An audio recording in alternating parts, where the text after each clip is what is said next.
예수께서 빌립보 가이사라 지방에 이르러 제자들에게 물어 이르시되 사람들이 인자를 누구라 하느냐? 더러는 세례 요한, 더러는 엘리야, 어떤 이는 예레미야나 선지자 중에 하나라 하나이다. 너희는 나를 누구라 하느냐? 시몬 베드로가 대답하여 주는 그리스도시요 살아계신 하나님의 아들이시니이다.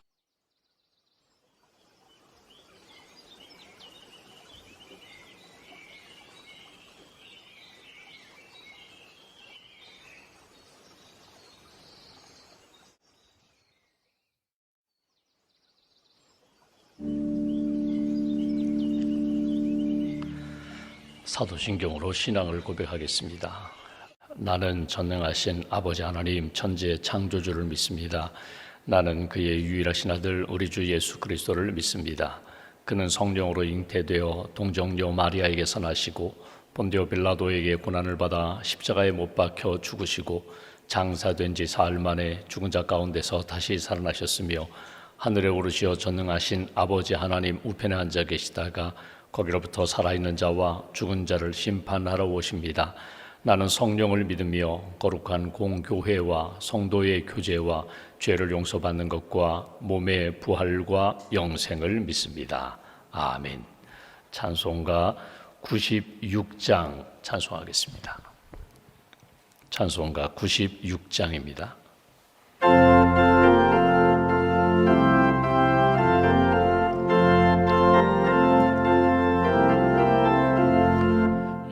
예수님은 누구신가? 우는 자의 위로와 없는 자의 풍성이며 천한 자의 높음과 잡힌 자의 노임 되고 우리 기쁨 되시네. 예수님은 누구신가? 약한 자의 강함과 눈먼 자의 빛이시며 병든 자의 고침과 죽은 자의 부활되고 우리 생명 되시네. 예수님은 누구신가? 주한 자의 정함과 죽을 자의 생명이며 죄인들의 중보와 멸망자의 구원되고 우리 평화 되시네. 예수님은 누구신가? 온 교회의 머리와 온 세상의 구주시며 모든 왕의 왕이요 심판하실 주님 되고 우리 영광 되시네. 기도하겠습니다. 살아계신 하나님, 우리를 이 아침에도 우리를 깨워주셔서 기도하며 주님과 대화하며 주님의 말씀, 주님의 영 성령님을 힘입어 하루를 시작하게 해주셔서 감사합니다. 어제는 성령 강림주일로 지키며 다시 한번 우리 안에 임하시는 성령님을 사모하게 하시고 성령님을 의지하게 하시고 성령님이 주시는 깨달음과 믿음의 고백으로 또 다시 한번 믿음을 확인시켜 주셔서 감사합니다. 이 아침에도 하나님 앞에 나와 싸우니 우리가 말씀을 읽고 듣고 묵상하는 가운데 신앙의 고백이 새로워지게 하시고 오늘도 입술의 고백만이 아니라 삶의 고백이 하나님의 기쁨이 되며 하나님의 뜻 이루어가는 일에 아름답게 쓰임받는 믿음의 사람으로 성도로 굳게 붙들어 주시옵소서. 예수님이 내 인생의 누구이신가? 오늘 이 아침에 찬송을 부르며 다시 한번 확인하게 됩니다. 주님이 나의 구원자가 되시고 기쁨이 되시고 생명이 되시고 평강과 영광이 되심을 이 아침에 고백합니다. 예수님 떠나서는 이 땅에서 어떤 평안도 어떤 능력도 이룰 수 없음을 다시 한번 확인하며 주님 의지하는 삶이 되게 하시고, 주님이 내 안에, 내가 주님 안에 거함으로 하나님의 영광, 하나님의 뜻 이루는 귀한 길 걸어갈 수 있도록 주님 도와주시옵소서. 오늘 현충일을 맞이했습니다. 나라와 민족을 위하여 희생한 우리 선열들의 그 희생과 수고를, 헌신을 주님 기억하며 사랑하는 가족들, 아직도 어려움 가운데 있는 그 가족들을 돌보며 위하여 기도하는 귀한 날 될 수 있도록 하나님 함께하여 주시옵소서. 6.25 한국전쟁과 또 해외 월남전을 비롯한 해외 파병 중에 희생당한 분들의 그 넋을 저희들이 기억하게 하시고, 그 희생과 뜻을 간직하는 우리 후손들로 주님 인도하여 주시옵소서. 이 땅에 다시금 전쟁이 없게 하시고 남북이 서로 하나가 되어 복음으로 통일된 민족이 될 수 있도록 하나님 우리 민족을 긍휼히 여시고 은혜를 베풀어 주시옵소서. 지금도 하나님 나라를 지키는 국군 장병들, 우리의 젊은이들 하나님 붙들어 주셔서 하나님 이때에 하나님 군 생활하는 동안 어려움 겪지 않게 하시고 믿음도 성장하게 하시고 더 강건한 젊은이들로 주님 이끌어 주시옵소서. 나라 구석구석에서 섬기는 많은 분들이 있습니다. 책임감을 가지고 사명감을 가지고 나라와 민족을 위하여 하나님의 뜻을 위하여 헌신하는 모든 분들 지치지 않도록 날마다 새 힘으로 덧입혀 주시옵소서. 6월 한 달 동안 우리 각자가 또 가정이 기도하는 제목들이 있습니다. 하나님 우리의 기도를 응답해 주실 줄 믿습니다. 병상에는 사랑하는 교우들 치유의 광선을 비추어 주셔서 회복시켜 주시기로 합니다. 이 한 주간 동안 수술을 계획하는 가정이 있습니다. 수술 과정 가운데 치유의 은총으로 회복시켜 주시고, 또 재활 중에 있는 가정, 또 항암 투병 중인 가정, 또 하나님 수술을 준비하는 모든 가정들마다 여호와 라파의 하나님을 만날 수 있도록 주님 도와 주시옵소서. 이 아침에도 주님 앞에 엎드렸습니다. 우리의 마음과 상처를 하신 하나님, 성령의 능력으로 치유하여 주시고 회복시켜 주셔서 하나님 건강한 몸과 마음과 영혼으로 하나님을 섬길 수 있는 은총을 허락하여 주시옵소서. 결혼을 준비하는 가정, 또 장례 중에 있는 사랑하는 가정, 출산을 앞두고 있는 가정들마다 하나님의 평강의 역사로, 생명의 역사로, 은혜의 역사로 주님 인도하여 주시옵소서. 하나님 이 나라 이 민족을 주님께 올려드립니다. 선교의 아름다운 역사로 우리 민족을 구원의 길로 인도해 주셨는데 해외에 나가 있는 선교사님들을 기억하시고 하나님의 나라 이루는 선교 한국으로 주님 굳게 붙들어 주시옵소서. 주님의 몸되기 위해서 파송한 선교사님들, 인도네시아 땅에서 말레이시아 땅에서 또 해외에서 선교하는 선교사님들을 주님 기억하여 주시고 지치지 않도록 성령 충만함으로 늘 채워 주시옵소서. 오늘도 믿음과 감사의 힘을 주 앞에 봉헌합니다. 기도의 제목을 담고 소망을 담고 감사를 담아 주 앞에 봉헌하오니 연락하여 주시고 하나님의 나라를 위하여 아름답게 사용해 주시며 헌신하며 봉헌하며 기도하는 모든 심령들마다 가정과 일터마다 회복의 은총으로 주께서 인도하여 주시옵소서. 하루의 삶을 온전히 주님께 의지하오며 우리 주 예수님의 이름으로 기도하옵나이다. 아멘. 오늘 말씀은 마태복음 16장 13절부터 16절까지 말씀 보겠습니다. 마태복음 16장 13절부터 16절까지만 함께 봉독합니다. 예수께서 빌립보 가이사랴 지방에 이르러 제자들에게 물어 이르시되 사람들이 인자를 누구라 하느냐? 이르되 더러는 세례 요한, 더러는 엘리야, 어떤 이는 예레미야나 선지자 중에 하나라 하나이다. 이르시되 너희는 나를 누구라 하느냐? 시몬 베드로가 대답하여 이르되 주는 그리스도시요 살아계신 하나님의 아들이시니이다. 아멘. 하나님의 은혜와 평안이 여러분과 함께 하시기를 기원합니다. 오늘은 그 유명한 베드로의 신앙 고백 16절 말씀, 주는 그리스도시요 살아계신 하나님의 아들이십니다. 이 믿음의 고백을 함께 묵상하면서 우리의 신앙을 한번 돌아보려고 그렇게 합니다.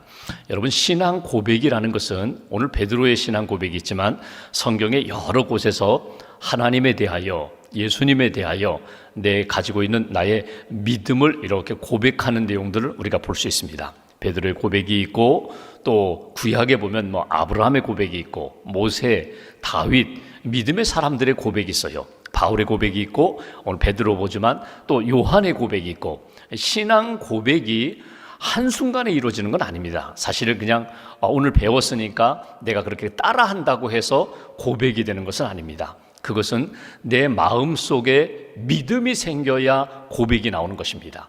고백을 하면 믿음이 생겨요. 그것도 맞아요. 고백을 하면 사랑이 더 커져요. 그것도 맞지만 사실은 고백이라는 것은 내가 상대에 대한 분명한 이해와 인식이 이루어져야 고백이 이루어지는 거예요. 여러분 결혼식을 가보시면 결혼식에서 가장 중요한 순서가 어떤 순서인가 하면 이 상대에 대하여 고백하는 그런 순서거든요. 그러니까 사랑을 고백하고 믿음을 고백하는 순서거든요. 그것이 이제 주례자가 쭉 당신이 평생도록 사랑하겠습니까? 그럼 네 하고 그렇게 고백하기도 하고, 어떤 경우에는 신랑이 신부가 각자 이렇게 사랑과 믿음을 고백의 내용을 쭉 써서 읽기도 하고 또 외우기도 하고, 그러면서 내가 당신을 평생도록 나의 배우자로, 아내와 남편으로 내가 사랑하겠습니다, 섬기겠습니다, 평생 함께 하겠습니다, 이 고백이 있어야 결혼을 이루어지는 거거든요.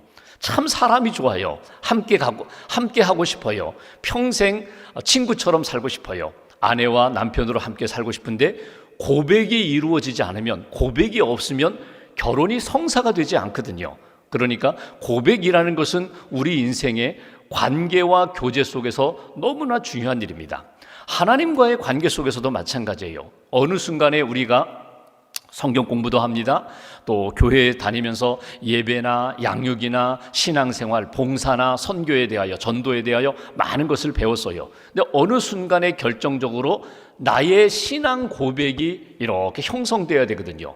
나는 하나님에 대하여 어떤 믿음이 있는가? 예수님에 대한 믿음은 어떤 믿음인가? 그리고 내가 죽으면 나는 어떻게 되는 것인가? 죽으면 그것으로 끝나는 것인가? 멋지게 살다가 정직하게 살다가 죽으면 끝 하고 그냥 인생 마무리 짓는 것인가? 아니면 성경에서 배운 대로 나는 예수님 믿은 사람들 천국에 가고 나는 영생을 얻고 부활을 하고 예수님과 같은 신령한 몸으로 영원히 살 것을 나는 믿는가? 우리가 오늘 새벽기도 시작하면서 사도신경 2000년 동안 내려온 교회의 공동 고백이거든요. 이 신앙 고백이 이 기본이 되는, 함께 공동으로 함께 기초가 되는 이 고백을 함으로 내가 믿음의 사람이 되는 것입니다. 오늘 이제 베드로의 신앙 고백을 보게 되는데, 여러분 예수님이 30세부터 33세까지 3년 동안 제자들과 함께 또 기적을 행하시며 말씀을 행하시며 많은 사람들에게 예수님이 누구이신가에 대하여 드러내셨습니다. 이걸 계시라고 표현할 수 있죠. 드러내셨어요. 가르쳐 주셨어요. 기적을 통하여, 말씀을 통하여, 삶을 통하여 예수님이 누구이시고 하나님이 어떤 분이신지를 이렇게 드러내셨어요. 그랬더니 사람들이 이런 이해를 합니다. 저 나사렛 출신 예수는 의사와 같은 사람이야. 예수님을 만나면 다 고침을 받아. 나사렛 예수는 랍비와 같은 사람이야. 아주 말씀을 잘 전해. 다 이해할 수 있도록 쉽게 비유로 말씀을 전해. 그분 교훈의 가르침이 굉장히 놀라워. 아주 깊이가 있어. 깨달음을 줘. 선생님처럼 랍비로 그렇게 이야기해요. 어떤 사람은 구약에 있는 말씀을 이 땅에서 어떻게 실천할지도 가르쳐주고 미래에 일어날 일들도 잘 가르쳐줘. 그러니까 예언자, 선지자처럼 하나님의 말씀을 받아서 직통으로 받아서 우리에게 전달해 주는 거 보니까 마치 예언자와 같아. 어떤 사람은 치료자로, 기적을 행하는 자로, 또 선생님으로, 어떤 사람은 예언자로 이렇게 이야기하는 것을 보게 됩니다. 그 가운데 오늘 베드로가 주는 그리스도시요 살아계신 하나님의 아들입니다, 이렇게 믿음으로 고백했다는 거예요. 요한복음을 보면 사도 요한이 요한복음을 썼고 요한 1, 2, 3서를 썼고 요한 계시록을 썼습니다. 사도 요한은 예수님의 12제자 가운데 가장 어린 제자였고 가장 오래 산 제자예요. 그러니까 기록을 보면은 거의 100세까지 살았다고, 가장 오래 살았던, 사랑받았고 사랑의 사도로 알려지는 이 요한이거든요. 근데 요한이 쓴 요한복음을 보면 1장 1절에 이미 예수님을 경험했어요. 예수님 부활 승천하셨어요. 성령도 받았어요. 본인이 사역도 했어요. 반모섬에서 미래에 일어날 환상도 다 보았던 그 요한이 요한복음을 쓰면서 요한복음 1장 1절에 그런 이렇게 표현합니다. 태초에 말씀이 계시니라. 태초에 창세기 천지를 창조하셨던 그때에 말씀이 계셨다. 그 말씀이 14절에 보면은 육신이 되어 우리 가운데 거하심에 우리가 보니 아버지의 독생자의 영광이요 은혜와 진리가 충만하더라.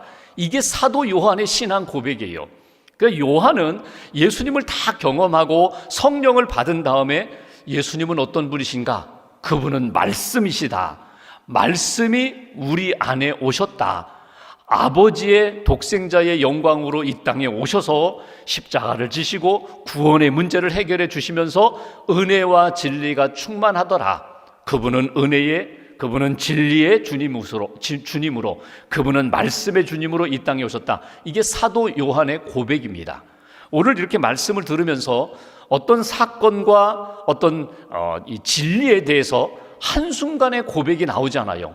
그분이 예수님이 성령님을 통하여 우리에게 이렇게 가르쳐 주셔야 어느 순간에 변함없는 신앙 고백이 내 안에 세워지게 되고 언제 어디서나 기도할 때든지 무엇을 어려움을 만나서 무엇을 해결할 때든지 나는 이 하나님을 믿습니다. 예수님을 믿습니다. 고백하면서 고백의 힘으로 그 모든 문제를 풀어나가는 그리고 하나님 앞에 맡기는 그런 믿음의 사람이 된다는 것입니다. 오늘 하나님 앞에서 나의 고백은 무엇인가 한번 이렇게 잘 점검하면서 오늘 말씀을 이렇게 한번 접해보시면 좋을 것 같아요. 예수님이 계속 말씀을 전해주셨거든요. 내가 이 땅에 메시아로 왔다. 내가 이 땅에 십자가 지러 왔다. 나는 이 땅의 구원자다. 그런데 사람들이 그것을 처음에 깨끗하게 받아들이지 못했어요. 오해합니다. 반대합니다. 그러니까 이해하고 깨끗하게 받아들이면 내게 믿음이 세워지게 되고 고백이 나오게 되는데 오해하면은요 고백이 나오지가 않아요. 믿음이 세워지지 않아요. 교회에 대하여 잘못된 이 편견으로 이렇게 가득 찬 분이 교회에 와서 신앙생활 하려고 하면은요 정말 힘들거든요. 내가 교회에 대해서 내가 그동안 경험해 본 바로는 그렇게 좋은 곳이 아니야. 이런 어떤 잘못된 오해 편견. 내가 믿음의 사람들을 많이 만나봤는데 장로님들도 보고 권사님들도 보고 집사님들 봤는데 뭐 다 그렇고 그래. 이런 이 편견과 선입견을 가진 분이 교회에 와서 신앙생활하고 성도들과 함께 어울려서 교제하고 양육을 받으려고 하면은요 너무나 어려워요. 풀어야 할 문제가 너무나 많은 거예요. 근데 깨끗하게 나는 주님만 바라보고 믿음의 사람들 부족함도 많고 허물도 많고 연약함도 있지만 우리가 함께 하나님의 백성으로 살아가는 거야. 이해를 하고 내가 내 마음속에 깨달음이 오면 바로 믿음도 생기고 고백도 생기는데 오해하면 참 믿음을 갖고 고백하기 어렵고 반대하면 이것도 너무나 힘들어요. 그런데 어찌 보면 오해하고 편견 가운데 사는 사람과 반대하던 사람 가운데 믿음을 누가 갖기가 쉬운가 하면요 오히려 반대하던 사람들이 믿음을 갖기가 쉬워요. 그냥 뒤집어지면 되니까 한 번에 반대하면 되니까 그쪽이 나의 신으로 알고 있었는데 절대자라고 알고 있었는데 아이고 내가 잘못 알았구나. 이분이구나. 하나님이구나. 예수님이 진짜 나의 구원자구나. 이것만 뒤집어지면 한순간에 그 열정과 열심을 가지고 주님을 섬기게 되거든요. 오늘 많은 사람들이 왜 믿음의 고백을 하지 못할까? 내가 가지고 있는 생각이 너무 강해서 오해 때문에 선입견과 편견 때문에 예수님을 나의 구주로 받아들이지 못하는 그런 많은 모습을 우리가 보게 됩니다. 오늘 이제 예수님이 베드로 제자들에게 물으시고 베드로의 신앙 고백을 우리가 듣게 되는데 오늘 먼저 13절 말씀 보실까요? 지금 이 고백이 나오게 된 배경 장소가 있습니다. 예수께서 빌립보 가이사랴 지방에 이르러 제자들에게 물어 이르시되 사람들이 인자를 누구라 하느냐. 여기 빌립보 가이사랴라는 이 지방은 이 도시는 이름이 둘이죠. 도시 이름이 빌립보 가이사랴. 가이사랴라는 것은요 가이사 시저 로마 황제를 말하는 것입니다. 그러니까 로마 황제의 이름이 붙어있는 도시예요. 로마 황제의 이름이 붙어있는 도시는 나름대로 그 도시가 작은 로마의 성격을 띠고 있거든요. 그러니까 규모로 봐도 가이사랴라는 이름이 붙어있는 도시는요 작은 시골 동네나 작은 그런 조그만 동네는 그 이름을 붙일 수가 없어요. 어느 정도 규모가 있어야 됩니다. 나름대로 이 이름에 걸맞는 위상이 갖추어져야 도시에 이름을 붙일 수 있거든요. 근데 빌립보라는 것은 빌립이라는 그 헤롯 빌립 분봉 왕이 로마 황제를 위하여 자기가 도시를 만든 거예요. 도시를 형성한 거예요. 그러니까 빌립이라는 자기 이름, 그리고 가이사랴는 황제의 이름을 붙여가지고 형성된 도시니까 나름대로 그 도시는 이 로마에 걸맞는 작은 로마의 성격을 가진 그런 도시입니다. 그러니까 뭐 원형 경기장도 있고 군사 훈련장도 있고 정치나 문화나 경제적으로 어느 정도 위상이 있는 도시.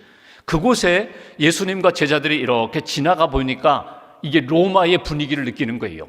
로마의 아주 이 힘이 느껴지는 그런 도시입니다. 힘도 있죠, 아름다움도 있죠, 군사적으로나 문화적으로 굉장히 이렇게 부러워할 만한 그런 도시. 사람들은 그 도시를 바라보면서 무엇을 느끼는가 하면 로마는 대단하구나, 로마 황제는 대단하구나. 그래서 사람들이 당시에 로마의 영향권 아래에 있던 사람들은요, 우리의 주는 황제, 로마 황제 시저입니다, 가이사가 우리의 주인입니다, 이렇게 고백할 수밖에 없는 그런 상황 속에서 예수님이 암묵적으로 제자들 마음을 읽으셨어요. 그 제자들의 마음이 불편하거든요. 언제 주님이 로마 황제 가이사처럼 왕이 되셔서, 황제가 되셔서 우리도 이렇게 로마의 영향이 아니라 예수님이 주인 되시는, 왕이 되시는 그 나라 속에서 살 수 있을까? 그런 마음을 느끼고 있는 그때에 예수님이 물으시는 겁니다. 세상 사람들이 나를 누구라 하느냐? 그때 제자들이 이야기합니다. 여기 14절을 보시면 더러는 세례 요한이라고 말한 사람은 누구예요? 헤롯이 그랬잖아요. 더러는 엘리야, 예레미야 선지자 중에 하나이다. 다 위대한 선생님으로 그렇게 예수님을 높이고 있습니다. 예수님이 구체적으로 물으십니다. 너희는 나를 누구라 하느냐? 제자들에게 얼마 동안, 몇 년 동안 나와 함께 이렇게 생활한 너희는 나를 누구라 하느냐? 그때 베드로가 주는 그리스도시요 살아계신 하나님의 아들입니다, 이렇게 고백하는 것을 보게 돼요. 예수님이 계시해 주셨거든요. 드러내 주셨어요. 보여주셨고 알려주셨어요. 내가 누구인지. 기적을 행할 때마다 사람들이 이 사람이 도대체 누구이기에 이런 놀라운 일을 행하는가? 하나님의 아들로 이 땅에 오셔서 하나님이 이 땅에 구원자로 보내신 분이라는 것을 이미 여러 차례 보여주셨어요. 예수님이 천국 비유를 통하여 천국은 마치 이것과 같아 하나님이 다스리는 나라가 천국이다, 예수님이 다스리는 나라가 천국이다, 이미 여러 번 가르쳐 주셨거든요. 너희는 나를 누구라 하느냐? 그때 베드로가 나서서 주는 그리스도시요 살아계신 하나님의 아들입니다. 여기 주는 그리스도시요 살아계신 하나님의 아들입니다, 여기에는 세 가지 고백이 담겨 있어요. 예수님, 당신은 나의 주인이 되십니다. 주님이십니다. 예수님은 나의 그리스도가 되십니다. 예수님은 나의 하나님의 아들이 되십니다. 여러분, 이 세 가지 고백은 우리로 이야기하면요, 믿음의 교과서의 정답과 같은 그런 정답이에요. 그러니까 당신은 나의 주님이라는 표현은 뭐냐면, 지금 이 가이사가 주거든요. 가이사, 로마 황제가 이 모든 세상의 주인으로 있는 이 시대에 로마 황제가 아니라 예수님이 나의 주님입니다. 초대교회에 이것 때문에 핍박을 받았고 이것 때문에 순교하는 거거든요. 로마 황제가 나의 주인이 아니라 예수님이 나의 진정한 주님이십니다. 고백하면 위협을 받고 핍박을 받는 상황. 그런데 오늘 베드로는 이렇게 이야기합니다. 예수님이 나의 주인 되십니다. 그리스도라는 것은 뭐냐면요, 구원자라는 뜻이거든요. 메시아라는 뜻이거든요. 그러니까 기름 부음 받은 자, 이게 그리스도, 이게 메시아인데, 왕이나 제사장이나 선지자, 하나님이 보내시고 하나님이 세운 사람, 이 사람을 통하여 하나님의 은혜를 받고 이 사람을 통하여 하나님께 나아갈 수 있는 통로가 되는, 그리고 우리로 이야기하면 진정한 구원의 길로 인도하는 분은 당신입니다. 당신이 그리스도이십니다. 우리의 구원자가 되십니다. 그리고 하나님의 아들이라는 것은요, 하나님이라는 표현이에요. 하나님이 우리와 같은 몸으로 이 땅에 오셔서 우리에게 보여주시고 말씀을 주시고 실제로 구원의 역사를 이루시는 분, 당신이 하나님이십니다. 하나님의 아들입니다. 내일 본문에서 보겠지만 바요나 시모나 복이 있다, 복이 있다. 여러분, 왜 복이 있는가 하면 이 믿음이 있기 때문에, 이 고백이 있기 때문에, 이 고백으로 하나님 앞에서 사는 인생은 복된 인생이라고. 여러분, 우리가 인생을 살아가면서 무엇을 부러워하면서 무엇을 복된 상황이라고 꿈꾸면서 살아가고 있는가? 오늘 성경을 통하여 우리가 깨닫게 되는 것은 예수 그리스도가 나의 주인 되시고 구세주가 되시고 하나님이 되심을 고백하면서 그분 의지하고 그분을 힘입어 살아가는 것, 이것이 가장 귀하고 복된 길이라는 것. 여러분, 우리가 오늘만 생각하지 마세요. 내일을 생각하고 마지막을 생각하고 영원을 생각해 보세요. 진짜 남는 게 뭔가. 제가 이렇게 꽃꽂이 이렇게 보면서 우리 강단 이렇게 헌화하시는 분들, 또 이렇게 미화하시는 분들이 아주 토요일 날 정성껏 이렇게 꽃꽂이를 하세요. 강단 미화를 아주 아름답게 꽃꽂이 하세요. 그런데 여러분, 지금 이렇게 아름다운 꽃이요, 일주일을 가지 못해요. 풀은 마르고 꽃은 시든다. 그 말이 맞아요. 그 말이 진리예요. 우리가 생각할 때 이게 정말 아름답고 영원할 것 같지만 이 세상에 아름답고 영원한 것이 없어요. 결국은 하나님의 말씀과 복음만이 변질되지 않고 시들지 않는다는 것, 예수 그리스도 변하지 않는 그분을 붙잡고 사는 인생이 영원하다는 것. 오늘 어제도 말씀드린 것처럼 여러분, 오늘 이게 내게 힘이 되고 능력이 되고 이것이 내게 변하지 않을 것 같은데 일주일 지나 한 달 지나 결국 3년도 되지 못하 이것이 내게 힘이 아니라는 것을 뒤늦게 깨닫고 후회하는 일이 너무나 많은데, 변치 않는 주님 붙잡고 그분의 능력으로 사는 인생이 복된 인생이라고. 우리 음악가 가운데 크리스찬 음악가들이 많이 있습니다. 그 가운데 하이든이라는 음악가가 있거든요. 우리 찬송가에도 들어왔는데 이 하이든이라는 음악가가 100개의 심포니를 만들었고 80개의 소나타를 만들었고 2개의 오라토리오를 만들었습니다. 그 오라토리오 중에 하나가 천지창조거든요. 누군가 그에게 물었습니다. 당신은 어떻게 그렇게 이렇게 많은 곡을 썼습니까? 이렇게 훌륭한 곡을 작곡할 수 있었습니까? 그때 하이든이 이런 이야기를 합니다. 나는 작곡할 때에 음악을 생각하지 않고 나는 하나님을 생각합니다. 음악을 생각하지 않고 하나님을 생각하면 하나님을 생각하는 중에 기쁨이 생기고 하나님을 생각하는 중에 내 머릿속에 악보에서 춤추는 일들이 일어납니다. 나는 그대로 그냥 옮기면 그것이 훌륭한 작품이 되었습니다. 여러분, 하나님을 생각한다는 게 뭐예요? 그게 믿음이고 그게 고백이거든요. 어려움을 만났을 때, 힘들고 풀어야 할 문제를 만났을 때 내 안에 하나님이 주신 믿음을 가지고 고백을 한번 확인해 보세요. 고백을 선포해 보세요. 가정이, 또 부부지간에, 부모와 자녀, 교회가 고백을 잃어버리면요, 그냥 모래 위에 지은 집과 똑같아요. 고백이 있어야 기초가 튼튼하고, 고백이 결국은 하나님 앞에서 내가 예수님의 이름으로 고백하는 내용대로 우리를 이끌어 주신다. 오늘 베드로의 신앙 고백을 보면서 나의 신앙 고백을 다시 한번 이렇게 점검하시고, 우리도 베드로와 같이 주는 그리스도시요 살아계신 하나님의 아들입니다. 이 고백으로 하나님 앞에서 믿음의 길 잘 걸어가는 그런 인생 되시기를 주님의 이름으로 기원합니다. 기도하겠습니다. 오늘 말씀 붙잡고 우리가 함께 기도하겠습니다. 주는 그리스도시요 살아계신 하나님의 아들입니다. 베드로의 고백을 들으면서 하나님, 내 인생의 믿음의 고백, 사랑의 고백을 점검합니다. 주님이 나의 구원자가 되시고 예수님이 나의 생명이 되심을 고백하며, 이 아침에도 여러 가지 복잡한 문제, 풀어야 할 문제, 또 극복해야 할 그런 시련들, 믿음의 고백으로, 그 믿음의 고백의 열쇠로 주님 앞에 나아갑니다. 우리를 붙들어 주시고 하나님 보시기에 아름다운 그런 믿음의 인생으로 이끌어 달라고, 우리의 가정을, 우리의 교회를, 우리 나라와 민족을, 선교지를 주님 지켜주셔서 고백하며 예배하는, 고백하며 하나님의 은혜와 성령의 인도함을 받는 그런 인생과 공동체로 이끌어 달라고, 오늘 하루의 삶을 주 안에서 평안케 인도해 달라고 우리 마음 모아서 함께 기도하겠습니다. 하나님 아버지, 감사합니다.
하나님 감사합니다.